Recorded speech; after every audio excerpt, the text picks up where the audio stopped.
Tim Bradner. Welcome to Capital Views. And welcome today to Representative Mike Cronk, District 6 in the eastern interior Alaska, east of Fairbanks, east of Delta Junction, toward the Canada border.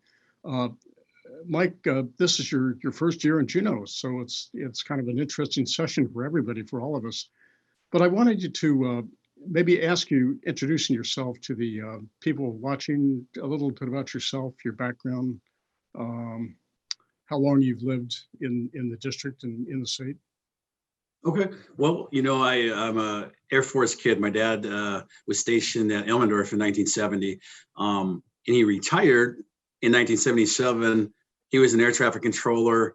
So he went to FAA school and became, air traffic controller with FAA. And his first two job offers were Northway or King Salmon. And we ended up in Northway. And so I've been in Northway, since 1978. So I've been in the district, a long time. I'm a graduate of Northway High School. I went to the University of Alaska Fairbanks, played basketball up there, and I got my education and returned home as a teacher. So I returned back to Northway as a teacher, taught there for 14 years. And then I transferred over to Choke, which is in our district. And that's where I currently live. I bought a home there and stuff. And I retired from teaching in 2017. My interests really are the outdoors. I love to hunt, to fish, to trap, just to enjoy everything on the outdoors.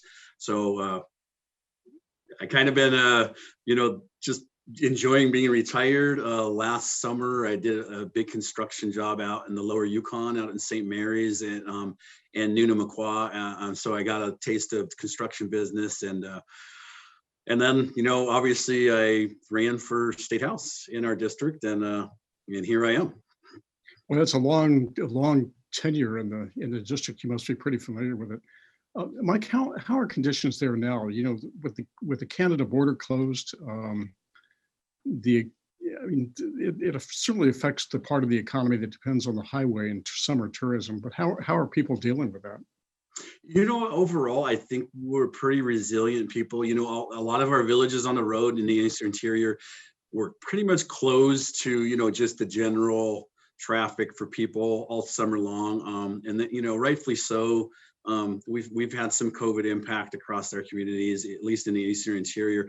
I think people are pretty tough. They're pretty resilient. They're just, they're fighting to get through this. Everybody's, I think, struggling a little bit at this time because this is something that we've never seen before. But overall, I really think people are just strong and resilient, and they're just taking one day at a time.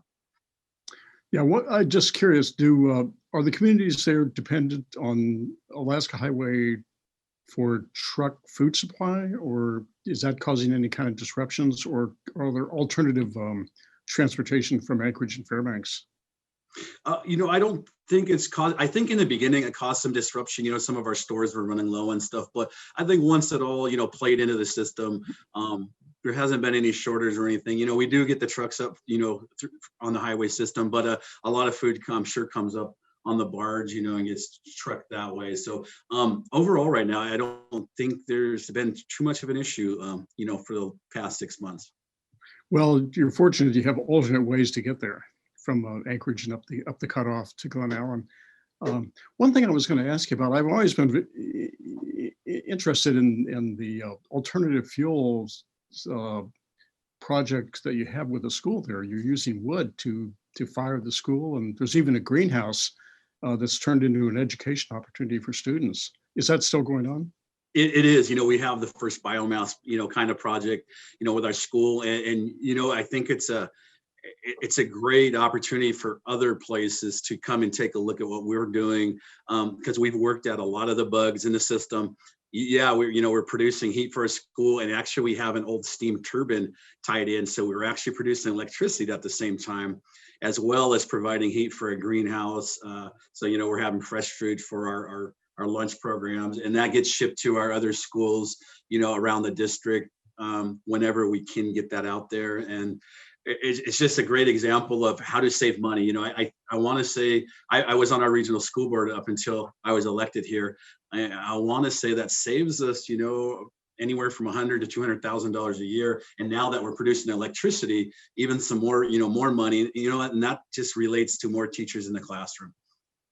Well, that's good news. Where does the wood come from? I recall originally it was old fire damaged wood from salvage wood from the region. Is it still that's still done, or is there new areas being harvested?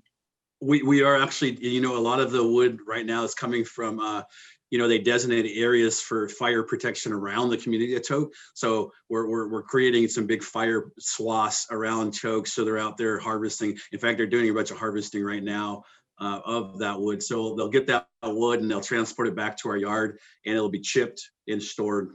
So yeah, it's kind of an ongoing project with DNR and forestry.